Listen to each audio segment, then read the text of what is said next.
Hey, what's up guys? So I'm in the shop right now getting my car worked on and some of the equipment upgraded. And yesterday I just released the Uniden R4 review. This detector is now available for sale. You can watch that video if you haven't checked it out already.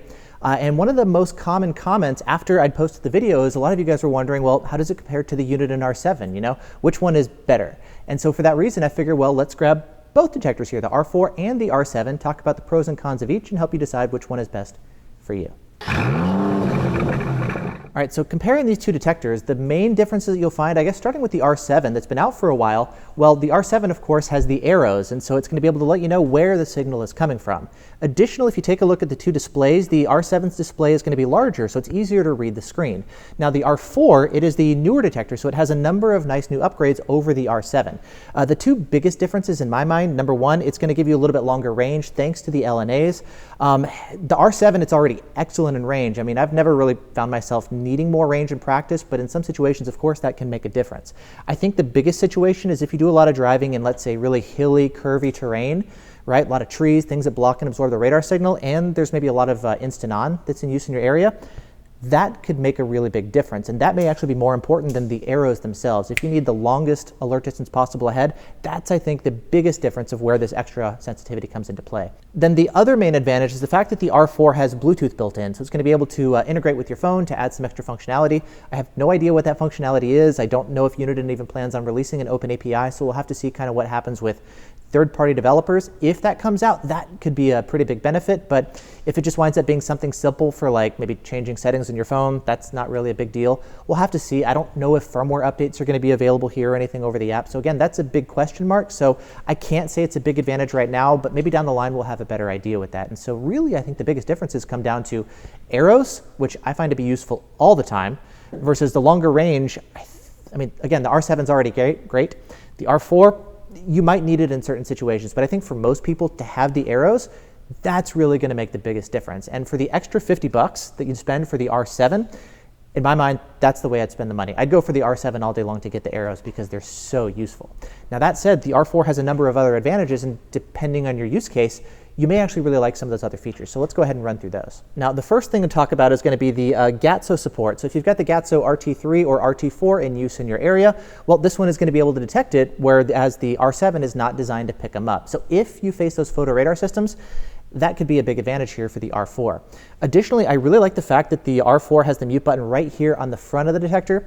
With the R7, the button is over here on the side, and I've never fully gotten used to doing this sort of thing, like pressing the button this way. I've always still found it a little bit weird. I love front-facing mute buttons, not on top, not on the side. I'm a big front-facing mute button fan, so I actually like the placement here with the R4 better. Additionally, the R4, it's got the laser jammer integration. We'll have to see how good that is when it comes out. I mean, again, I'm not super optimistic because they also make K40s jammers, which have never been that great, and so I'm still going to run ALPs myself, and I know a lot of other people are going to run maybe a jammer that's already available now. But if it winds up being any good, I'm not optimistic about it, but if it does, well, you've got the option to integrate it there. It's got the laser gun ID to let you know what gun you're being shot with. Not a huge deal, but it is a cool thing, and I'm glad to see that they've added it. Now, the next advantage for the R4 is the fact that you've got this optional wired remote that's going to be available.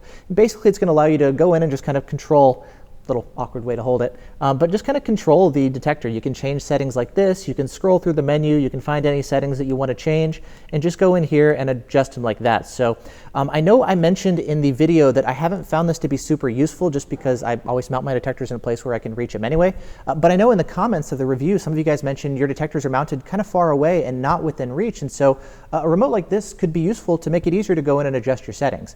Now, you of course have the cigarette lighter that has a remote mute button, and you can also purchase the optional remote hardwire cable that has a mute button as well. So you can always mute your detector or change the display brightness or lock out signals and stuff like that. But the remote is just going to add some additional functionality for things that you can't do just with a remote mute button. Then the R4 also has another sensitivity mode. If we go over here, you've got all the same ones that the R7 has. So your advanced mode, highway mode, and city mode, and now you've got the new auto mode. So it's going to adjust the detector sensitivity based on speed, and you can go here and kind of change the speed thresholds to when it kind of goes higher sensitivity or lower sensitivity. The R7 does not offer this feature. It could be pretty easy to add via software update. I don't know if there's any plans to do so for the R7, but it is essentially just a software feature that could be added to the R7 in theory. But for the time being, that feature is only available here on the R4. And then finally, as far as price, the R4 retails for $449, $450, so it is cheaper than the R7. The R7, you can find it online for $500, $50 more. Sometimes it is maybe $20 off or something, so it's a little bit cheaper. The R7 in general will be a little bit more than the R4, let's call it $50 more.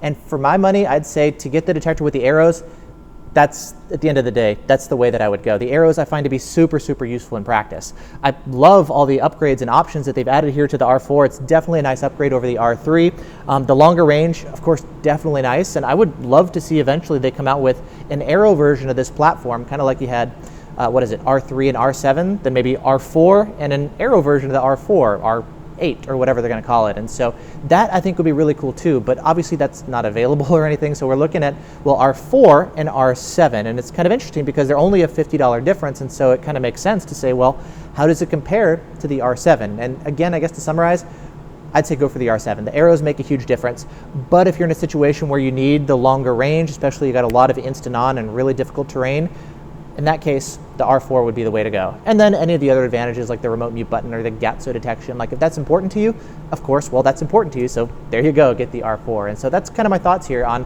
R4 versus R7. We've got a whole discussion about this going on in the forum. If you want to check it out, you can chime in there or of course down in the commentary as well. I'll have links in the video description to both detectors if you'd like to pick either one up. And yeah, that's it for now. Thanks for watching. Hope you guys are all doing great, and I'll see you in the next video.